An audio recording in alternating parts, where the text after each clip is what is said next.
La calidad democrática en los estados con este régimen consolidado, en la llamada normalidad democrática, se mide, se evalúa con dos instrumentos sumamente trascendentes y trascendentales: la transparencia y la rendición de cuentas, a través de los llamados gobiernos abiertos, es decir, que no tienen acuerdos en lo oscurito ni bajo la mesa, como se privilegia lamentable y dolorosamente en México y más en Oaxaca. Para hablar de este tema tan importante está con nosotros esta tarde el maestro Adán Córdoba. Maestro, bienvenido, buenas tardes. Soy Alfredo Martínez de Aguilar, en Detrás de la Noticia, a través de Regeneración Pluralidad, Regeneración Televisión. Excelente anhelo, utopía, deseo. Lamentablemente en los hechos, maestro, todos los gobiernos en mayor o menor medida privilegian la opacidad por encima de la transparencia y obviamente de la rendición de cuentas. Como ciudadanos de a pie, ¿qué podemos y tenemos que hacer para exigir que cumplan con la obligación de un buen gobierno con estos requisitos fundamentales? Buenas tardes, don Alfredo, y buena pregunta, ¿no? Buen balón de saque para arranque, para calentar la charla. El gobierno ha tratado de dar respuestas hacia los problemas públicos. Dada su esencia, el Estado tiene que plantearnos una probabilidad de solución a lo que el mismo Estado ha planteado como un problema público. ¿Qué pasa cuando el problema público no está bien planteado? La solución también tiene esa misma consecuencia, mal planteada. Está coja. Pues limitada, ¿no? Ese es un primer problema que tenemos, claro, en todo el entorno de la política pública del país. Falta un diagnóstico claro y preciso. Sobre todo que este diagnóstico o que este problema tenga al paciente o a quien tiene el problema en la mesa de la discusión del problema. Claro. Porque es el actor principal. Porque comúnmente la política pública se construye desde un escritorio, desde una hipótesis estadista que dice, este es el problema, que dicen los números, que dicen los expertos, y se plantea desde ese enfoque la posible solución. Claro. El hecho de un gobierno abierto, el hecho de un gobierno transparente, la exigencia de un gobierno honesto, no ha venido necesariamente o planteando desde el Estado. Ha sido la sociedad civil, han sido los académicos, han sido los ciudadanos que han exigido conocer más a su gobierno. Por supuesto. No es un hecho de una exigencia de un ciudadano que plantea solo este encono, sino lo que dice el ejercicio es que la ciudadanía se interesa en el Estado. Así es. Por consecuencia, le comenzamos a preguntar al Estado qué hace, cómo lo hace, dónde lo hace, a quién le beneficia lo que hace, por qué lo hizo ahí. Y justamente este tipo de preguntas nos dan en el 2000 una modificación a las estructuras gubernamentales. Sí, así es. Previo al 2000 hay ejercicios interesantes, pero en estas dos últimas décadas, y digo, tiene una característica, entre paréntesis, política, porque a mí me parece que también hay que tener este ejercicio en cuenta.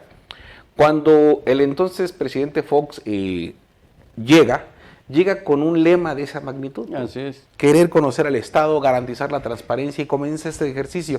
Y se transforman y se modifican instituciones como la Auditoría Superior de la Federación, o se consolida su reforma, y luego viene el Instituto Nacional de Transparencia. Y la Secretaría de la Contraloría se convierte en Secretaría de la Función Pública. Justamente estos ejercicios. Así es. Pero a la postre, este mismo discurso le cobra las toallas a Fox, ¿no? Por supuesto, el famoso Toallagate, entre otros escándalos de corrupción. Justamente comenzamos a ver que la solución al problema que planteamos los ciudadanos comienza a no gustarle al Estado. Por supuesto, por supuesto. Pasa lo mismo en las entidades locales. comienza esta probabilidad de respuesta. Llega Calderón, y en este impasse de Calderón, estos 6 años, su prioridad fue otra. Así es. Y militariza y su clara la guerra pelea contra el narco. Vamos, o contra algunos cárteles del narco, no contra todos. La historia dice que tomó sus estrategias para combatir en algunos espacios. Así es.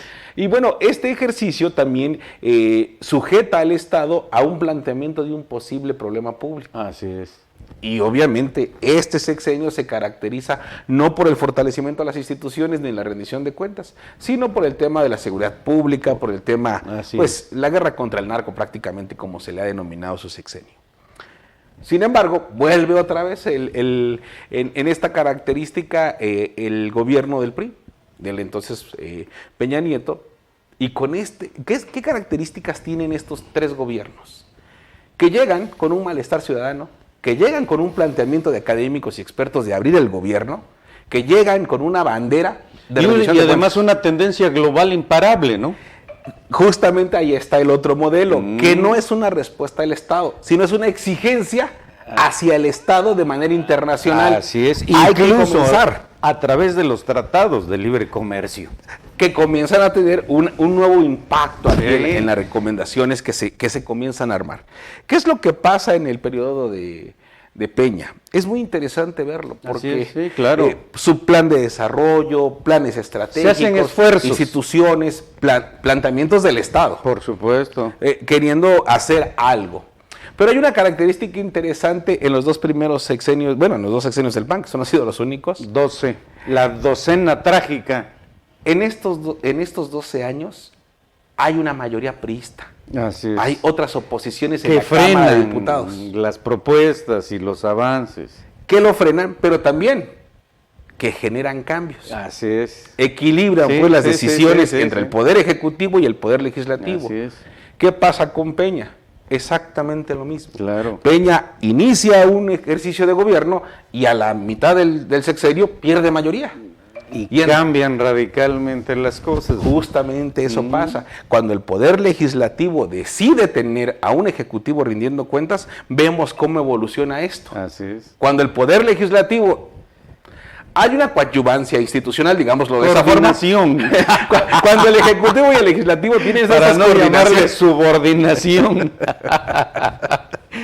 Cuando, digámoslo así, cuando hay coordinación, no hay tanto desarrollo. Claro, por Se supuesto. requiere de un legislativo propositivo que se crea el poder que evalúa al Poder Ejecutivo. Claro, por supuesto. Cuando esto sucede, vemos cómo comienzan los avances institucionales. Así es. Y eso pasa incluso a raíz de, bueno, todos hoy recordamos, porque también ahorita está haciendo nota el expresidente Peña, la Casa Blanca. Entre otros grandes escándalos. Dada la denominación de la Casa Blanca, comienzan los esfuerzos de manera institucional para construir los sistemas anticorrupción. Así es. ¿Qué es lo que pasa cuando la mayoría parlamentaria no obedece al Poder Ejecutivo? Se construye un sistema nacional desde la sociedad civil, desde la academia, que plantea dónde está el problema y que se construye también con instituciones públicas como el INEGI, como Coneval. Comienzan a tener los órganos autónomos constitucionales, ¿no? Pero comenzamos a tener instituciones, don Alfredo, que inciden ya en lo público. Por supuesto. Y que no inciden directamente en la toma de decisiones, sino en la estadística de evaluar esas decisiones. Por supuesto. De ahí la importancia del INEGI, del Coneval, hoy en día. Claro. Y que luego por eso me los quieren desaparecer. Pero bueno, ¿qué es lo que planteamos entonces? Cuando el ciudadano se pone a trabajar de la mano del Poder Legislativo y de la mano de las instituciones públicas, se construyen instituciones. Por supuesto. Hay impulso a la rendición de cuentas, hay impulso al fortalecimiento institucional.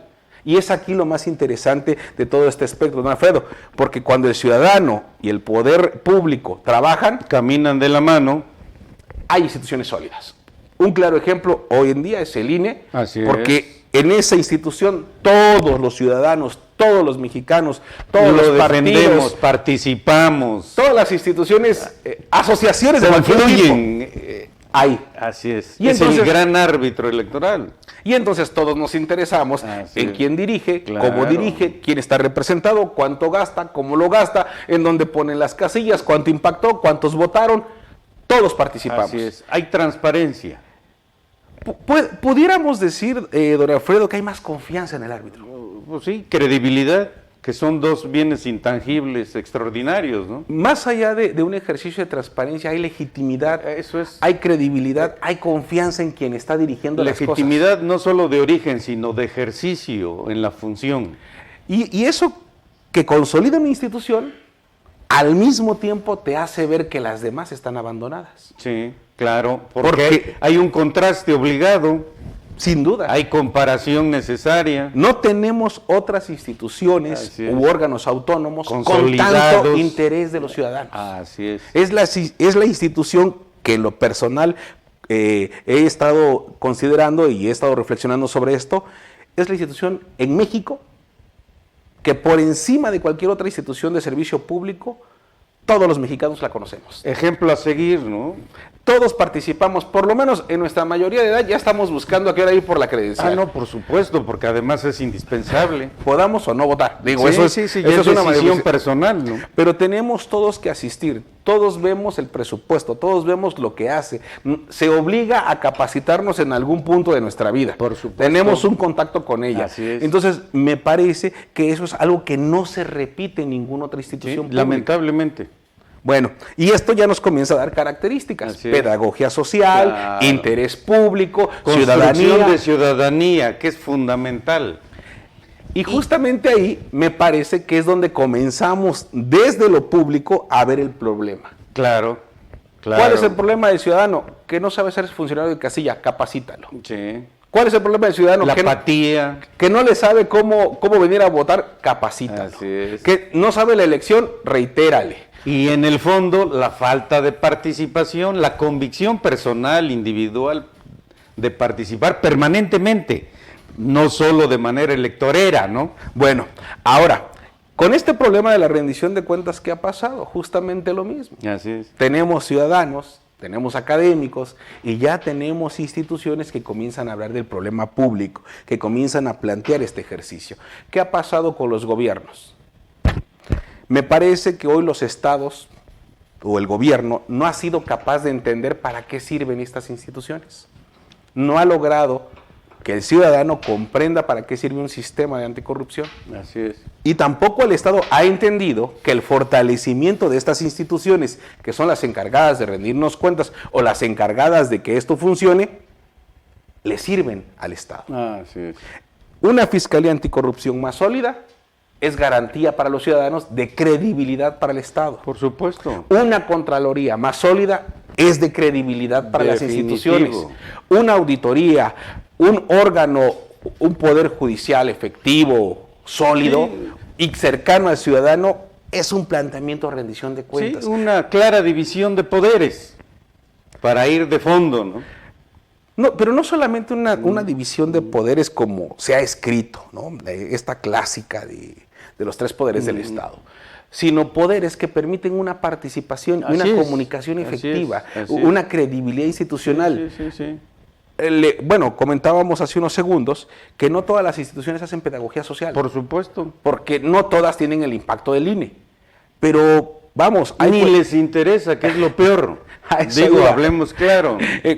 ¿Cuántos o cuántas? No lo sé, hace unos años el propio ministro Cosío, hoy en retiro, en ese entonces en funciones, hacía la reflexión sobre la reforma penal. Así es. Se dedicaron a capacitar a jueces, secretarios, ministerios públicos, pero nadie le tomó la mano al ciudadano. Así es. Entonces el ciudadano cree que ese sistema penal es garantista de delincuentes, no de los derechos del ciudadano, porque nadie nos explicó que había derechos fundamentales, que había presunción de inocencia y que a quien yo consideraba culpable, ahora es inocente. Así es, hasta que se pruebe lo contrario. Justamente es ahí donde nadie te toma de la mano. Hoy me parece que seguimos en esta misma dinámica. Nadie toma de la mano al ciudadano para enseñarle cómo funciona el Estado. Claro. El Estado nace pensando que el ciudadano ya debe saber cómo funciona. El Estado plantea que el ciudadano así se le rinde cuentas, como yo creo que se debe rendir, y como lo mínimo que me pide la ley. Ahí tenemos dos estructuras jurídicas interesantes. La primera, que somos una cultura jurídica positivista. Si no lo dice la ley, no lo hago. Por escrito, además. No lo dice, no lo hago. Y eso nos ha llevado a tantas... El sistema romano. Nos ha llevado a tantas ideas que se han plasmado en las leyes. Así Bueno, ya es. llegamos a algunos absurdos constitucionales. Casuísticos. Sí, Excesivamente. Al extremo, al excesivamente. extremo, sí. Y lo otro, tenemos ciudadanos que te tienen la otra idea. Sí. Lo que no dice la ley me está permitido. Y entonces, Los extremos, don Alfredo, Así es. y nos llevan a este encono. Ahora, ¿qué es posible que el Estado plantee? claro.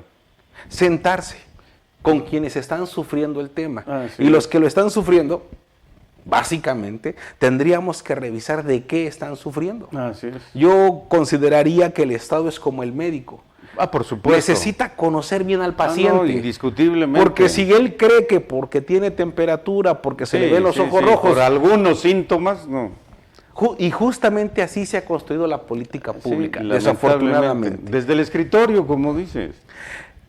Pero también en este ejercicio de la nueva gestión pública se requiere que el ciudadano se manifieste en pro del servicio. Claro, por supuesto. Porque Así ya es. vimos que el Estado solo no ha podido, necesitamos que los ciudadanos hagamos inteligencia colectiva, Así es. sentarnos a pensar en cómo mejorar al Estado. Claro. Ahora, cierto es también, ya en una charla con el profe Merino, platicábamos de este tema, y él decía, bueno, pero es que lo primero para el mexicano es llegar a su casa, No, por supuesto.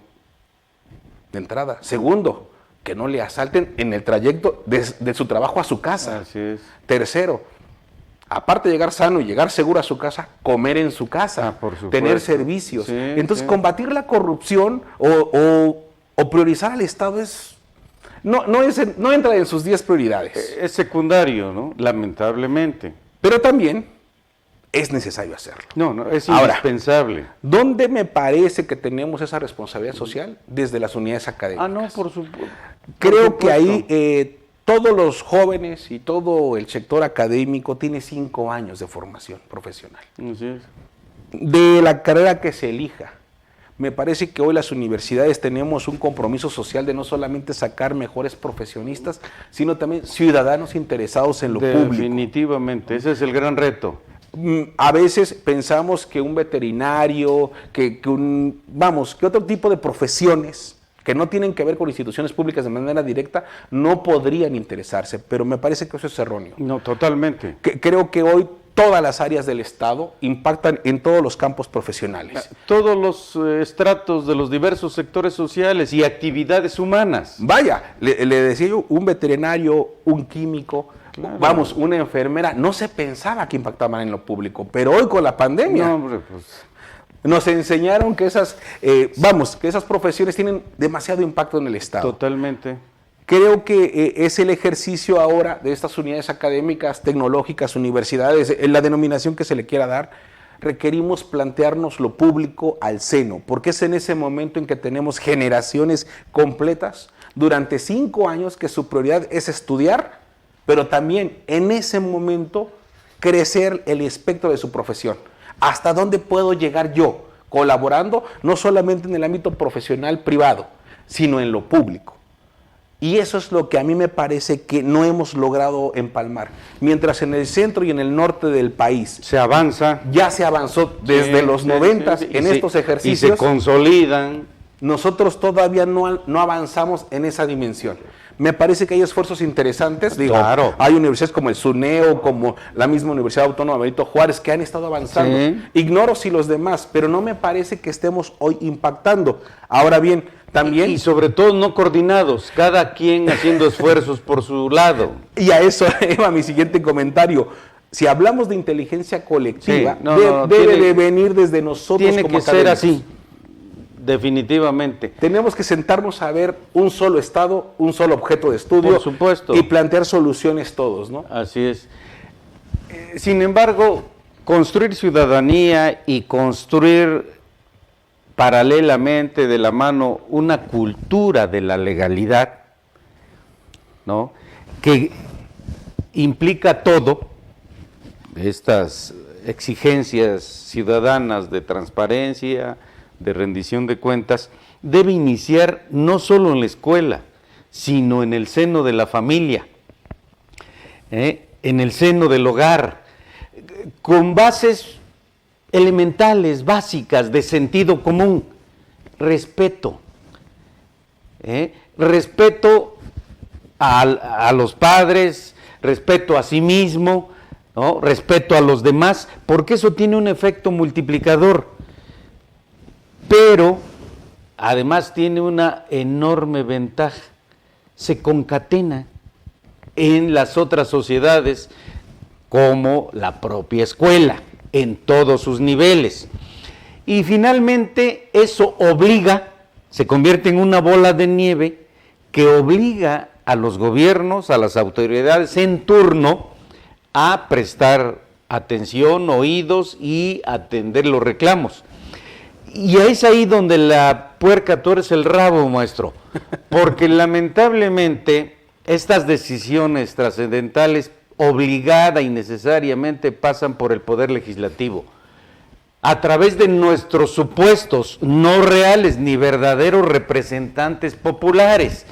Y es ahí donde los intereses de ellos, sobre todo partidistas, facciosos, politizados, ideológicamente politizados, no son los intereses de la inmensa mayoría de la población y menos de la ciudadanía, en esa categoría política que ya tiene sus propios intereses partidistas, y viene el choque, y viene la confrontación, y surge un fenómeno muy preocupante, la dictadura de las mayorías, que frenan, impiden, sabotean las mejores propuestas, las mayores iniciativas, como ciudadanos, al margen de los gobiernos, al margen de los congresos. Tengo mi opinión, pero quiero escuchar la suya. Que no solo qué podemos, sino qué tenemos que hacer por supervivencia, porque estamos observando que nos estamos convirtiendo a pasos agigantados no solo en un Estado fallido, especialmente en materia de seguridad, sino en materia económica, de empleo, de alimentación, y eso es muy preocupante porque nos lleva al riesgo de un estallido social o bien de un gobierno autoritario, mucho más del que tenemos. Frente a esa disyuntiva, ¿qué hacemos? Bueno, denos luces. Serán comentarios, don Alfredo, y lo que la experiencia académica y social nos ha permitido conjuntar. Primero, acaba usted de señalar los 4 principales problemas en Oaxaca. Inseguridad, Así es. delincuencia, corrupción, pobreza, desempleo. Así es. Es decir, los ciudadanos sabemos qué es lo que necesitamos. ¿Qué nos duele? Creo que cualquier gobierno que el electo a partir del 6 de junio Así es. no va a tener que inventar el hilo negro ni preocuparse por los oaxaqueños y las oaxaqueñas. Sabemos cuáles son las prioridades del gobierno. Por supuesto. Si se dedica a otra cosa, que seguramente nos va a ver él o la gobernadora, no sabemos, pero quien gane el 6 ya tiene los 4 ejes de su gobierno y las 4 prioridades muy bien definidas por los oaxaqueños. Sí. Por supervivencia, por subsistencia. Porque así se le va a evaluar. Claro. Porque así se le va a evaluar la métrica de calidad de impacto gubernamental que elabora el INEGI. Es formidable. Y metodológicamente. Se repite cada 2 años. Claro. Entonces, con lo que está cerrando este gobierno, tenemos la claridad de lo que hizo. Su modelo podrá ser mercadológicamente bueno, pero en indicadores parece que no tiene el mismo impacto. Sí, en cuanto a resultados, ¿no? Así es. Y creo que el nuevo gobierno va a tener estas bases. Así es. Ahora, hacer ciudadanía no es rentable. Porque equivocadamente. Para el Estado. Así es. Invertir en ciudadanía, ¿qué implicaría? No, pues tener contestatarios, ¿no? Críticos permanentes, exigentes, informados de sus derechos. Bueno, erróneamente el Estado cree que formar ciudadanía sería un gasto. Sin embargo, presupuestariamente, de acuerdo a la armonización contable, tiene dinero para participación ciudadana. Y está prevista, está asignada a partidas. Así dice, participación ciudadana. Ahora, de eso a que en realidad se construya ciudadanía, hay mucha diferencia. Sí, claro. Pero ese es un primer comentario. Así es. Para el Estado hoy no es rentable, ni económica, ni social, ni política. Equivocadamente. Equivocadamente. Sí, y coincido con usted. Equivocadamente. Sí. ¿Por qué? Porque un Estado que desconfía de sus ciudadanos es un Estado que poco avanza. Y no puede esperar que confíen en él en sentido contrario. Pero, ojo, la estadística solamente dice que los ciudadanos no confiamos en el poder, Sí. pero no nos dice que el Estado tampoco confía en sus ciudadanos. Que es la contraparte, ¿no? Pero ¿cómo podemos saber que no confía? Muy sencillo, porque cada vez que vemos una convocatoria pública abierta, no hay un ciudadano que gane. Así de sencillo. Siempre gana el aparejado a un color, a un partido, a alguna familia, Más algún que grupo comprobado. Justamente por eso. Así es. Cuando el Estado confía en sus ciudadanos, veremos la historia. Respeta. Pero ¿qué pasa? Y digo, esa es la gran pregunta. ¿Por qué el Estado no confía en los mismos ciudadanos que él crea? En los mismos ciudadanos que él educa. Porque Y que lo llevan al poder, que lo contratan a través del voto. justamente ahí es donde dices, el mismo Estado desconfiando de sus ciudadanos. Así es. ¿Por qué? ¿Por qué un ciudadano que no entiende el poder no va a dirigir bien un órgano autónomo? ¿Por qué un ciudadano que aspira al poder no puede dirigir bien un equipo de trabajo? ¿O porque no tiene la experiencia gubernamental? Me parece que hoy estamos en ese punto disruptor. Estados como Jalisco, como Nuevo León, que te dicen que votaron por otro partido, hay que ver la consolidación que tienen de su ciudadanía. Así es. Primero, porque el que cambies de color no significa que va a hacer bien las cosas. No garantiza. Y Oaxaca ya, bueno, No, creo que digo, ya hemos tenido. Vamos a la Alternancias. segunda alternancia en función de los datos demotécnicos, ¿no? Y demoscópicos. Bueno, ¿sí? creo que ese es otro de los grandes retos del siguiente gobierno. Tiene los problemas públicos que ya definió la ciudadanía. Sí, está el diagnóstico, la radiografía muy clarita. Maestro, a ver, pongámosle sabor al asunto. Los pueblos no solo tienen los gobiernos que merecen, sino los gobiernos también tienen los pueblos que merecen. Y lamentablemente, aunque suene para algunos grosero, el pueblo oaxaqueño se convirtió en un pueblo indigno, cobarde, apático y, en ese sentido, hasta cómplice. Todo mundo quiere hacerse amigo, compadre, socio del gobernante en turno, de los diputados, de los funcionarios, y eso inhibe el reclamo ciudadano para exigir que se hagan mejor las cosas. Una pregunta que usted y yo compartimos y que hoy estoy planteando públicamente a nivel nacional a través de mi columna que se publica en 40 portales en el país. ¿Con quién gobernará quien gane el próximo domingo? Porque un gran problema, un nudo gordiano que no hemos podido romper es la improvisación, es la ineptitud por complicidad, por omisión. No nos debe escandalizar que se gobierne con familiares, con amigos, con compadres, con socios incluso, porque es muy humano. El problema es que no tengan el perfil adecuado y necesario, indispensable profesionalmente para poder desempeñar bien su función y dar resultados. ¿Qué hacemos? Primero es que somos cómplices a partir de que vamos a votar por alguien que no conocemos plenamente. Primero. Eso creo que el proceso democrático en el país tiene que mejorar desde la exigencia de los ciudadanos. Claro. Porque sabemos poco de ellos, tenemos solamente algunas ideas que han comentado, pero no tenemos un plan de gobierno. No tenemos ideas concretas, no tenemos planeación estratégica, no tenemos mecanismos de participación ciudadana. De control y seguimiento. No lo tenemos. Y así vamos a ir a votar el domingo, porque así vamos a salir. Y lo peor, ni siquiera cumplieron con su obligación cívica, ciudadana, moral, política de presentar su 3 de 3 para saber con cuánto chingado dinero llegan al poder quien gane. Bueno, esa es otra historia aparte, porque la 3 de 3 no es una obligación en Oaxaca. No, pero es un deber ciudadano. Sí, pero no hay una plataforma en este momento abierta, ¿no? Digo, no por excusarlos. Pero les llevaría a ganar votos. Seguramente. Pero como Pues ya sí. lo dijo el coordinador general de una campaña, pues digan dónde, porque no está abierta. Y tiene razón. Sí, el digo, en micrositio- estricto sentido, el sí. micrositio estaba abierto el año pasado, hoy está cerrado. Así es. ¿no? Digo, nosotros impulsamos la 3 de 3 Sí, el año claro. pasado, hoy la seguimos impulsando. Desafortunadamente no tuvimos el eco institucional en las instituciones públicas para que el micrositio siguiera abierto.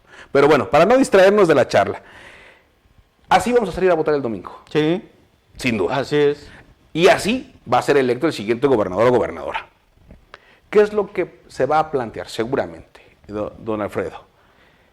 En este ejercicio de lo que viene, dice el INEGI que el primer nivel de confianza en los que estamos los mexicanos son los familiares, Así es. ¿Sí? universidades, Sí. los amigos de la escuela, Ah, pues, no, tus por compadres, supuesto, tus los aliados, compañeros de pues, banca. por supuesto. ¿no? Entonces, no nos sorprende Así. que un gobernante Sí, sí, pues, sí. tenga afinidad con su gabinete. Y eso incluso es una cuestión de equipo, ¿no? Y me parece que eso Hasta saludable. a nadie le sorprende. Siempre y cuando haya un perfil.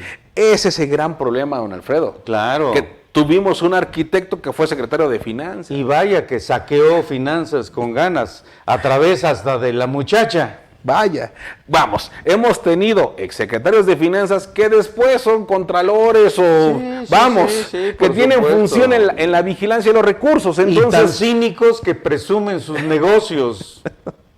¿no? Digo, Hemos tenido servidores públicos que no solamente no tienen la capacidad así es, académica, así es. técnica, ni la experiencia, solo la confianza del gobernante. Y tienen que ayudarles a titularse incluso ya después de tomar posesión. ¿Se acuerda? Sí, pero no en un solo caso. Mi tocayo Alfredo Aguja, ¿no? El indio bonito Adelfo Regino Montes, entre otros. Vaya, reformas que el mismo Estado planteó, Así progresistas es. que después tuvo que reformar Que porque recular. que no entraban todos los Así- integrantes. así es. Bueno, ese es otro componente que el gobierno va a tener.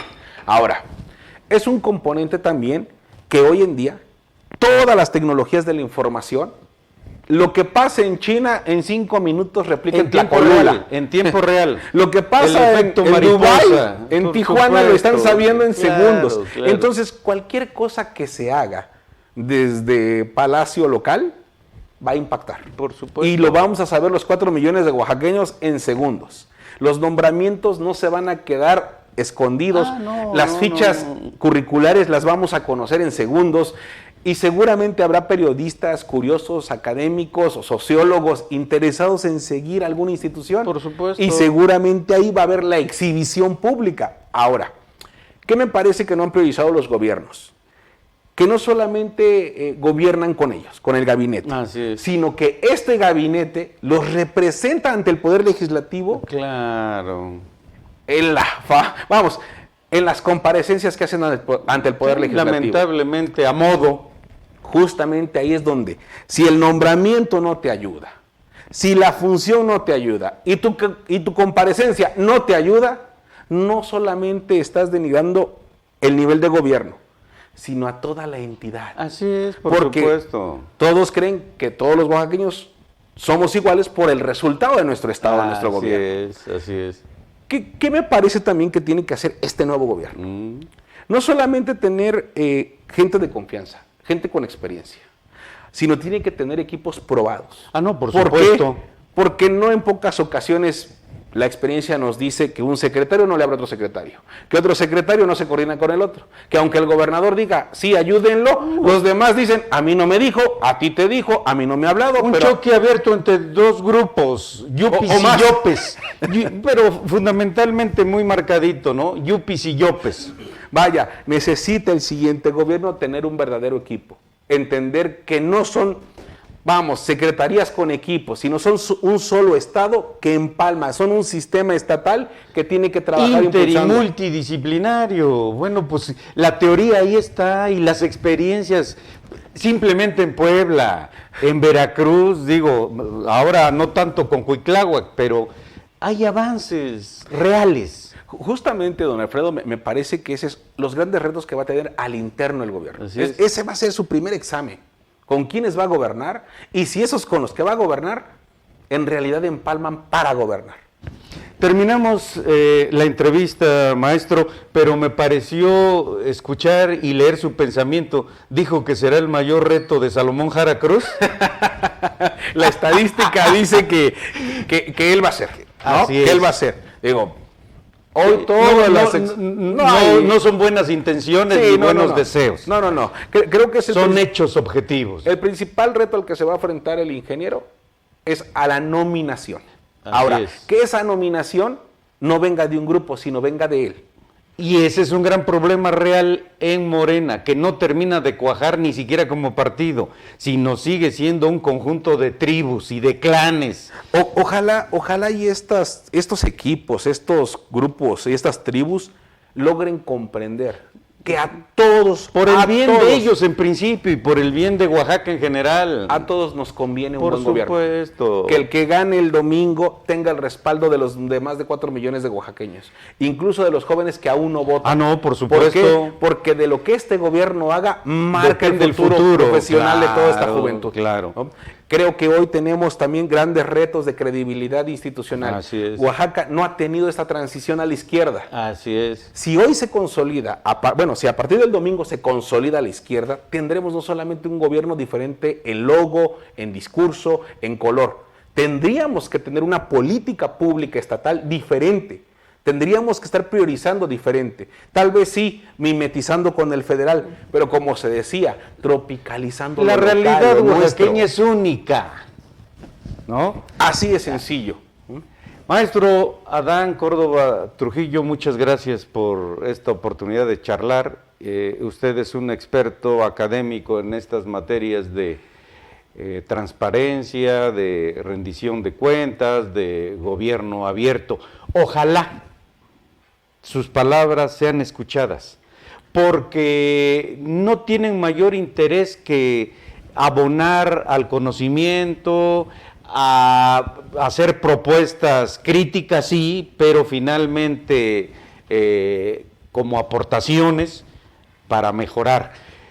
Soy Alfredo Martínez de Aguilar, en Detrás de la Noticia, a través de Regeneración Pluralidad, Regeneración Televisión. Agradecemos, como siempre, el apoyo de nuestro director general, el licenciado Raúl Castellanos Hernández. Muchas gracias por su atención, buenas tardes, hasta la próxima.